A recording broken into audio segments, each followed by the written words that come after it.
பற்றாக்குறை இருந்துகிட்டே இருக்கு. அதுக்கு காரணம் என்னன்னா, நீங்க படித்தால் மட்டும் போதாது, பகுத்தறிந்து இந்த இரத்தம் கொடுப்பதன் மூலம் எந்த விதமான குறைபாடும் உங்களுக்கு வரப்போறது இல்லை. ரத்தம் திரும்ப திரும்ப ஊறப் போகிறது. பெண்கள் ஒவ்வொரு மாதமும் இரத்த தானத்துக்கு இணையான இரத்தங்களை வெளியேற்றிக்கொண்டே இருக்கிறாங்க.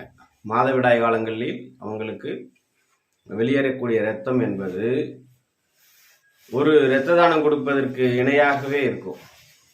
அப்படி அவங்களுக்கு இரத்தங்களை வெளியே போய்கிட்டே இருக்கு பெண்களுக்கு.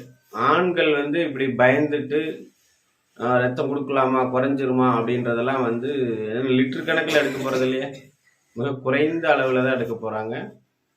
அது ஒரு ரொம்ப சாதாரண ஒரு குளுக்கோஸ் ஏற்றுற மாதிரி அந்த அளவுக்கு தான் அதோட செயல்பாடு இருக்க போகுது. அதனால நீங்க தயக்கம் இல்லாமல்